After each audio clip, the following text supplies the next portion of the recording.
This dunya is meaningless to Allah. It means nothing. It is worthless. So worthless, compare it with the sun. The sun is one star. You know more science than me. You'll be able to tell me better. Take this planet Earth and you place it inside the sun, and you will be able to place 1.3 million Earths in the sun. The Lord of the Arsh and Kursi. We're talking about the Lord of the worlds. Alhamdulillah Rabbil Alameen. We're talking about the Lord of the entire universe and beyond.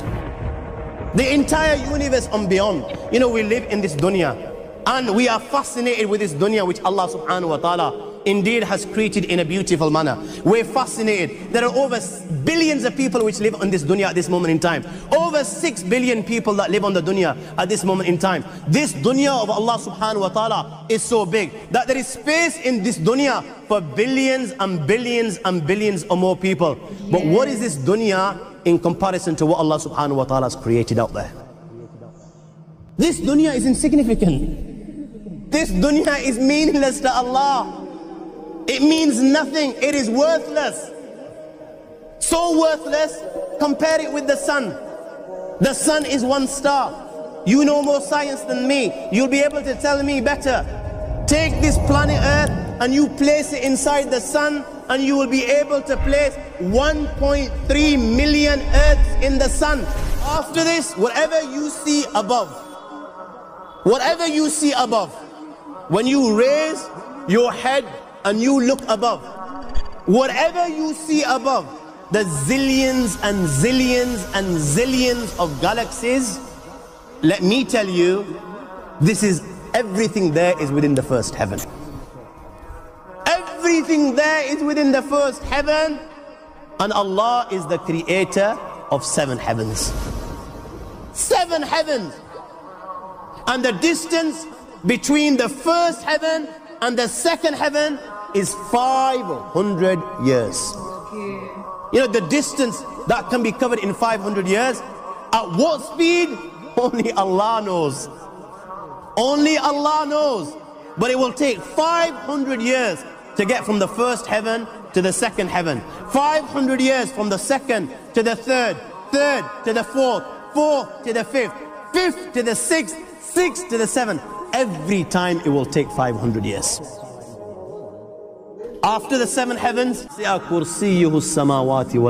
read the Ayatul Kursi. You all know the Ayatul Kursi. After this, you have the Kursi of Allah. You have the chair of Allah subhanahu wa ta'ala.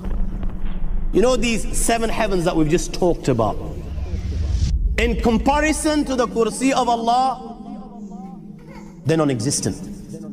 They're meaningless. Rasulullah sallallahu alaihi wasallam has given an example in a hadith, just to give us a little bit of understanding with regards to the 7 heavens in comparison to the Kursi of Allah. Take a ring from your finger, take it off, the small ring that you have, and place it, let's say, in a desert, the Sahara Desert. It's the biggest desert in the world. You know that ring that we take off from our fingers and place it in the Sahara Desert? What comparison is in between the ring and the Sahara Desert? Nothing. Heavens is the ring, and the Kursi of Allah is the Sahara Desert. After the Kursi of Allah, you have the Arsh of Allah. وَكَانَ أَرْشُهُ عَلَى الْمَاءِ. You have the Arsh of Allah. Again, Rasulullah has explained, so just so that we can understand. Take the ring, place it in the desert.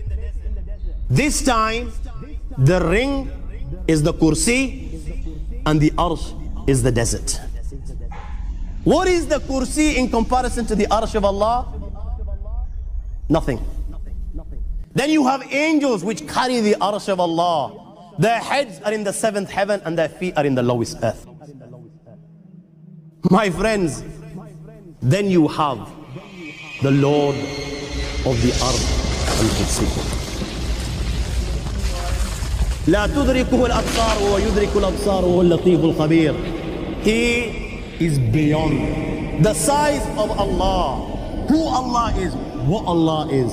The greatness of Allah is beyond the comprehension of my little mind. This is the being that you and I are messing with.